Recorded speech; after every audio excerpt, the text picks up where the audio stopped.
Atsumu realized he might agreed too fast right after he closed the group chat.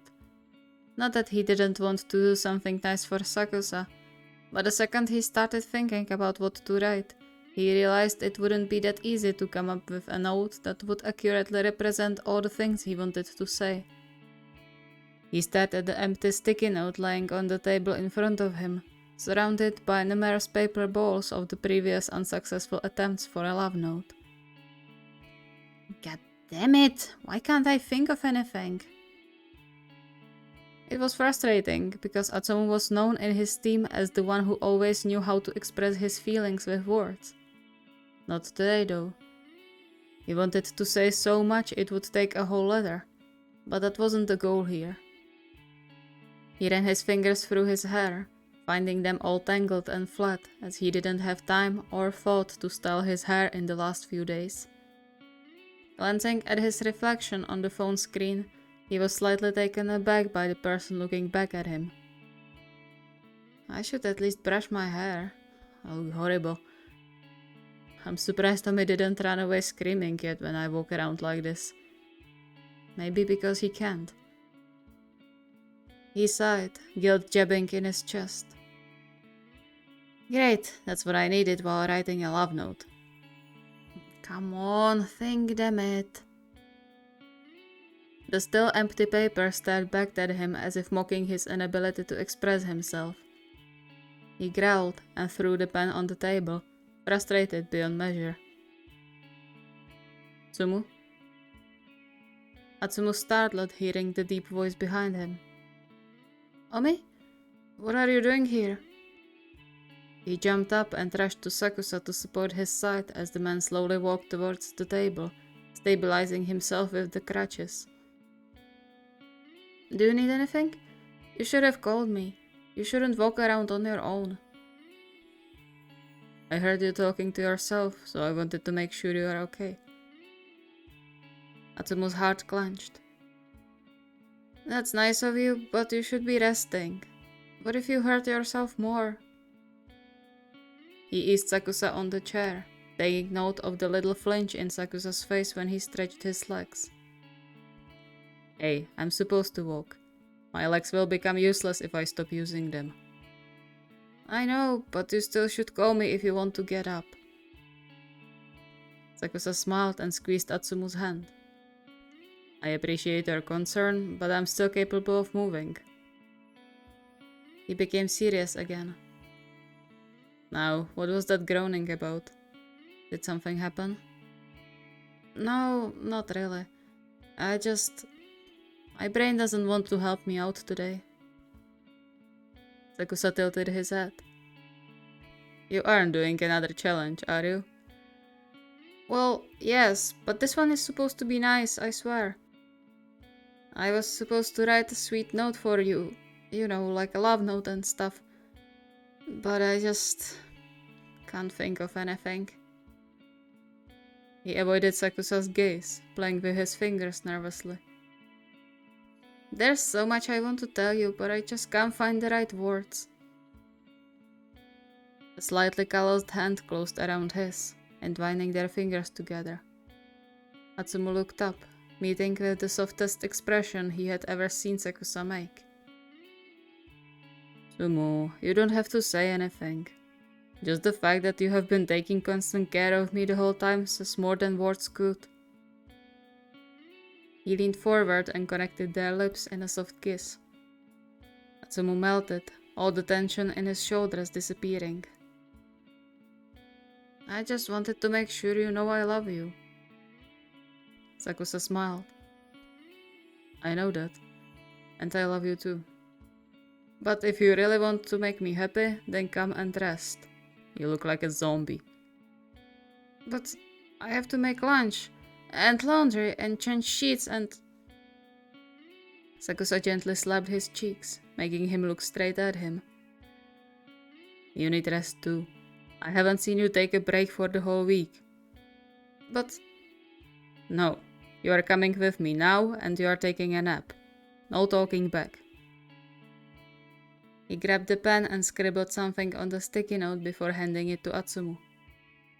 What? No matter what, I'm here for you because I know you are always here for me. Your love note.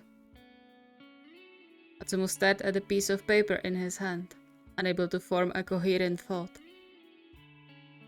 Omi. Sakusa got up and raised Atsumu's chin. Let me take care of you the same way you take care of me. Atsumu blinked and hid his face in Sakusa's shoulder. That was supposed to be my challenge. Let's read something, can we?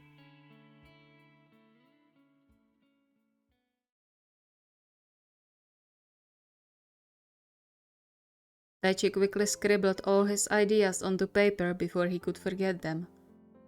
He was sure he was going to throw away most of them, but this was his first draft, so all it had to do was exist. He was determined to write as many notes as possible. He just had to make sure they weren't too cringe. He hoped Hayato would appreciate his attempts, no matter how horrible they probably were. At least he could make him laugh. Dai, could you please come here? Taichi put down the pen and rushed to their bedroom to help with whatever his boyfriend needed. Hayato was still supposed to have a bed rest, but it was impossible to make him stay in one place. Meaning, it was no surprise for Taichi to find him hopping around the room on his crutches with the tip of his tongue sticking out of his mouth in concentration. What exactly you don't understand about resting? Hayato chuckled. I understand it well, I just don't think it's necessary right now. I've been resting for the past 3 hours and I need to move. Taichi pinched the bridge of his nose. You are worse than a child. What if you fall? Hayato gave him one of his bright smiles. Then I have you to help me back up again. Besides, it's your fault I had to get up. Taichi's heart dropped. Oh, is it? I'm sorry, I didn't want that. Hayato's eyes widened. Wait, no, that's not what I meant. He hopped to Taichi a bit clumsily and covered his face. It was a joke. Bad, but still joke. I should watch my tongue sometimes, I know. You know I don't blame you, right? It wasn't your fault. Taichi took a shattered breath. It was easy for Hayato to say that, but that large part in Taichi's mind was still reluctant to believe it. Where exactly it wasn't his fault? As if he was reading his thoughts, Hayato sighed and wrapped his arms around his neck. Please stop. Don't beat yourself over it again. It hurts me more than anything seeing you like this. You are constantly running around me and forgetting yourself. When was the last time you slept properly? Or ate, for the matter? Don't you think I didn't notice all you eat are the scraps I leave and that you don't even sit to it? I don't know if you are punishing yourself knowingly or subconsciously, but please stop. He caressed Taichi's cheeks, making Taichi realize he was crying. I don't want to lose you, especially not to yourself. Taichi sniffed. I'm sorry. I just want you to get better again. I know, and I love you for it. But it doesn't mean you should neglect yourself. He smiled and wiped Taichi's eyes. You know what? You can say sorry by getting me that notebook from the top shelf where you put it yesterday. Taichi furrowed his brow in confusion, but reached up to get the small green notebook Hayato was scribbling something into for the last few days. Why do you need it? Open it and you will see. Taichi hesitated, but when Hayato nodded at him reassuringly, he opened the notebook on its first page. The whole page was covered from top to bottom with sweet short messages in Hayato's bold handwriting. Taichi's breath hitched in his throat as he browsed the notebook, finding more and more pages completely written over with notes similar to those he was writing just a few moments ago. He stopped when he got to the end, the short notes replaced by a longer text. You are my source of joy, and I am proud of you. You hold the key to my home and my heart. You are my definition of perfect, and I would do anything to make you smile, because you look so cute when you do. I'm so blessed I can call you mine, no matter what. And I love you with my whole heart. Taichi's vision hazed, his brain short-circuiting. I hope those are happy tears, or otherwise this completely missed the purpose. Taichi nodded, chuckling quietly. Thank you. Hayato grinned and wiped away the new tears from his cheeks. But that's not all. Look into the cover. Taichi did as he was told, and his heart skipped a beat. There, in a small cutout, was fastened a simple silver ring with a single blue stone, "Marry me," written above it in silver lining. Taichi opened and closed his mouth, no words coming out for a few seconds. Do you mean it? Of course. I mean, we can't marry legally yet, but that doesn't stop me from calling you my husband. If you want to be, that is. Taichi couldn't stop the wide smile from making its way to his face, and he didn't want to stop it anyway. Do you really think I could say no? Hayato beamed and pressed their lips together. Then it's all good. He took out the ring and slid it on Taichi's finger before kissing him again.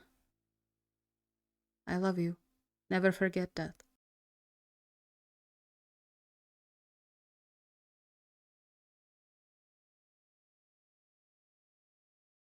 If there was something Kita was good at, it was wording out his thoughts. If there was something he was really bad at, it was wording out his feelings. Though he decided he could at least try and do exactly that. After all, Aran was used to it after the years they spent together, right? He decided to search for some ideas on the internet, not trusting his words that much, and after about 10 minutes, there were 4 notes on the table. I hope he won't be too confused about it. He decided to hide them around the house as a surprise for Aran after he comes home, and went on with his usual chores. Aran was supposed to be home in about 2 hours, and he had a lot of things to do before that, so he could focus all his attention on his boyfriend afterwards. Shin, do you know where my hoodie disappeared? Which one? The blue one. Kita glanced down at himself and the blue hoodie wrapped tightly around his body. No idea. He liked that hoodie. It was Aran's only one that didn't produce static electricity when he put it on. Try the second drawer. I think I saw it there some time ago. There was a short pause during which Kita was trying to stifle his laughter, both from the fact Aran wouldn't be getting his hoodie back anytime soon, and from expectations of what was about to come. Careful footsteps stepped down the stairs behind his back. He bit his tongue and put on his usual stone face, pretending to be very interested in a beauty magazine his sister forgot there during her last visit. Shane? Is this your work? Kita turned his head and raised his eyebrow at his boyfriend standing uncertainly under the stairs, his eyes darting between Kita and the small piece of paper in his hand. The sun may be hot, but you are still the hottest thing in my life. Is there anyone else whose work it might be? Not really. I guess I'm just surprised. I didn't expect you to be so brave, in your words. Tilting his head, Kita put down the magazine and shifted on the couch to see Aran better, delighted by his boyfriend's expression. Brave? Well, you usually don't say things like that. Or write notes. The last note I got from you was when we were first years and you told me to leave your school. Kita felt his face heating up. It was the best I could think of at the time, okay? I didn't know how to deal with all the feelings you caused me, so I just panicked. Aran snorted and tucked on the hoodie Kita was wearing. Did you really send me to the second drawer just so I could find that note? Maybe? Aran sighed and leaned in for a kiss. You are lucky you look cute in my clothes. Otherwise I wouldn't tolerate you stealing my things. How did you even come up with writing notes? Can't I try something new from time to time? I guess. Oh, but this isn't all. There are 3 more somewhere. Are you making me do a scavenger hunt? Kita smiled and snuggled into Aran's hug, melting into the warmth radiating from him after a shower. It always felt nice being surrounded by Aran's arms. It's fun, isn't it? Aran chuckled and gave Kita a soft kiss on his forehead. Alright, but give me a hint, otherwise I'll be searching the whole night. You know my searching abilities. Unfortunately, I do. Kitchen, bedroom, and living room. Got it.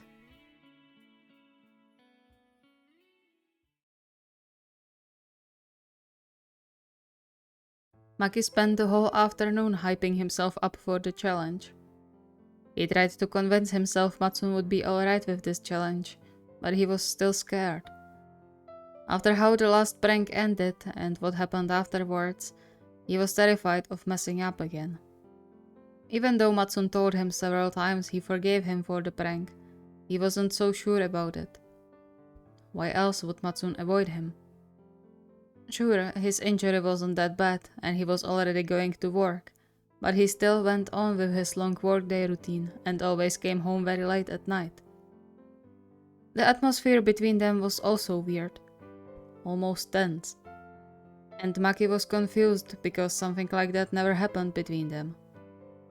And so he decided to do the challenge a bit differently. No one said how long the note was supposed to be, and Maki had a lot to say, even though he was scared to say it out loud. He sat above the paper for a good hour, thinking of the right words before he sighed a quiet fuck it and started to write everything that came to his mind. He left the finished letter on the table where he was sure Matsuhana would see it when he came home, and went to the guest room. He read it in the lock just in case. Let's hope he won't be too upset about it. He didn't have to wait for long before he heard the front door opening. Hiro? Maki's heart sped up. There was still nothing from Matsuna's usual excitement in his voice, as if he was almost worried Maki would answer. So he didn't. Hiro? Are you home? I guess he's out today. I wonder why he didn't say anything. Despite his hammering heart, Maki had to smile hearing his boyfriend talking to himself. He always found it endearing, even though Matsuhana swore he will stop because people found it weird. But it kind of made sense since he was working mostly with dead people every day. Do we have anything to eat? I bet he will be hungry if he's out.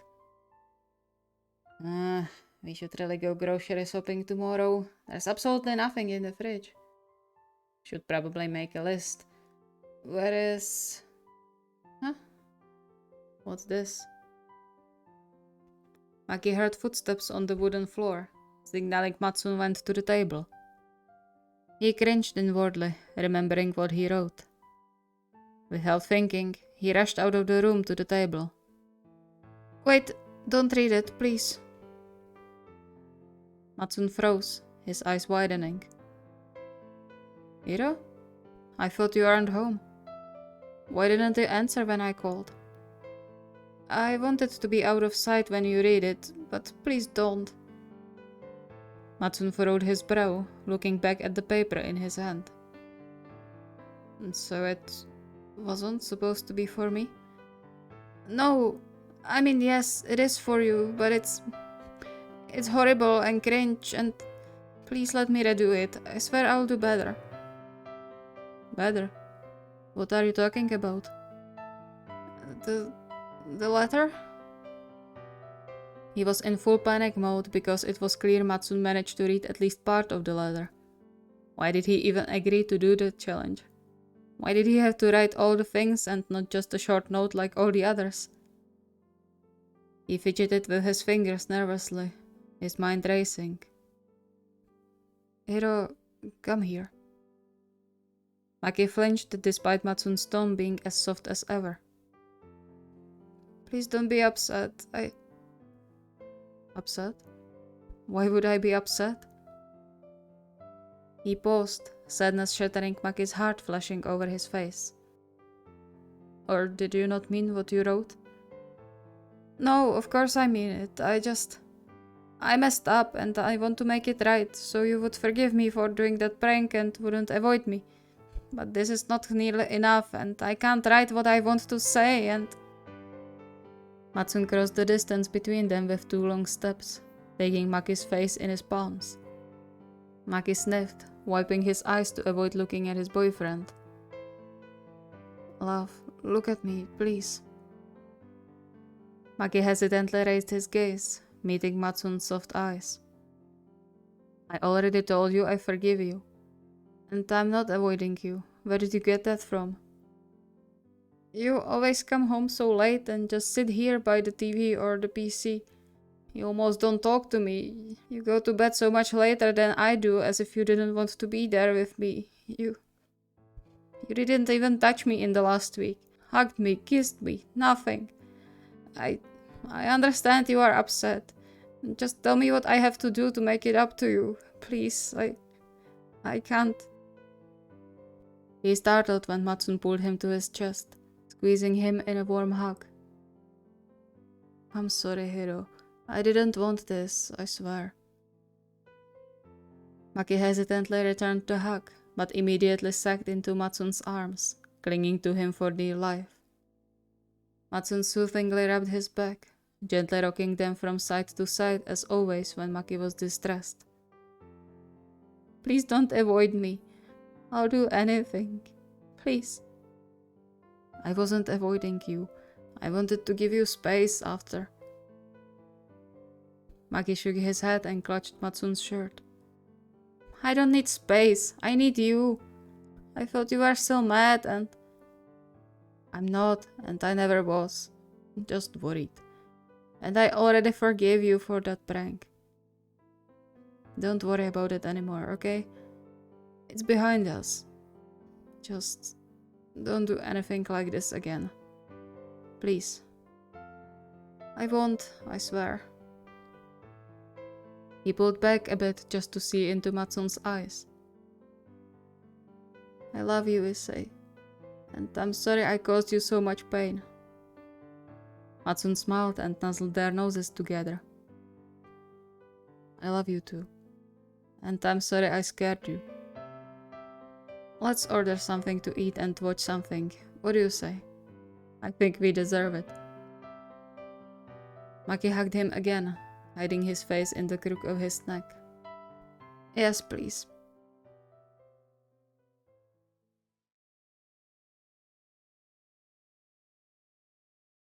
Osamu quickly hid his phone and returned to the stove before anything could burn or catch on fire.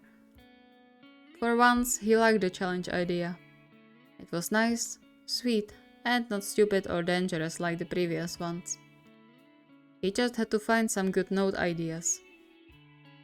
He wasn't entirely sure Suna was the type to get all mushy after receiving a love note, but at least he would see what Osamu wanted him to know. He finished all the food he was preparing for them for dinner and went to find some paper to write the notes on. Considering the amount of food he made, he was sure he could write and hide at least 4 or 5 notes under the plates and bowls. That would probably be a bit overkill. Let's go with 2 or 3. Brief and concise. He checked the clock and quickly scribbled the messages, hiding them under the 2 main plates, and started to arrange the food to look even tastier. Since Suna got injured, he had trouble eating properly, and Osamu took it onto himself to make sure his boyfriend had enough fiber to work with for a faster recovery. Which wasn't that easy because Suna could be really stubborn.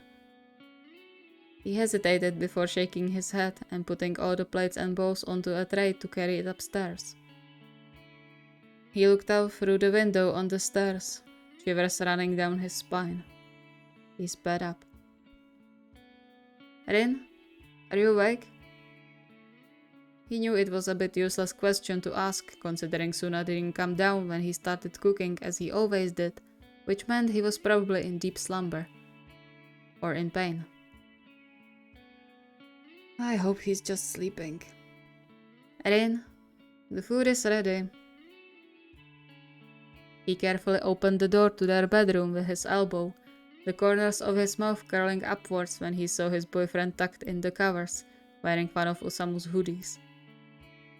He set the tray on the bedside table and sat on the bed, running his fingers through the thick, dark hair. His heart ached when his gaze fell on the countless bandages wrapped around Suna's hands and arms, knowing there were many more of them on his legs and around his torso. He caressed Suna's cheek, leaning in to kiss his forehead. Wake up, darling. The food is ready. You have to eat something to get better. Suna grumbled and weakly sweated his hand away, hitting Osamu's nose. Don't wanna. I'm asleep. Osamu rubbed his assaulted nose. No, you aren't. You'll get lazy if you continue to sleep for so long like this. You mean I wasn't before? I mean even more than before. How much did you sleep this week? You should move at least a bit while healing, so your muscles won't get stiff. Suna narrowed his eyes at him and huffed, but slowly got up on his elbow. You should be supporting me in my decision to sleep until my death. Besides, it's your fault I can't play right now. Osamu sighed, avoiding his gaze. I know. Are you still mad? He knew very well it was his fault Suna ended up injured. His fault Rin was down because he didn't get to play for some time. His warm hand turned his face toward Suna again. I was never mad at you. I'm sorry, I shouldn't say it's your fault when it's not. I should have watched where I was going. Yeah, but you weren't paying attention because you were panicking because of me. How is it not my fault? Suna rolled his eyes and pressed their lips together. I'm not mad, and I was never mad. Now where is the food? Osamu blinked before chuckling and put the tray on the free space on the bed. I'll get fat if you keep feeding me like this. Another reason for you to move a bit more. Suna grumbled and picked up the plate. He paused upon seeing the piece of paper under it. What's that? Osamu shrugged, busying himself with his own plate. Suna raised his eyebrow and read. Because of you, I get to fall asleep happy every night. Osamu, that's really sweet. He smiled at Osamu before rereading the note again. You like it? Of course. I love it. Then try the onigiri. I think they taste really good today. Suna chuckled and picked up the plate with onigiri, his eyes glinting when he picked up the second note. I would say I love you to death, but I want to love you for all of eternity. Oh, Samu. I don't know what to say. You don't have to. Just get better soon. Suna smiled and kissed him again. For you, my dear.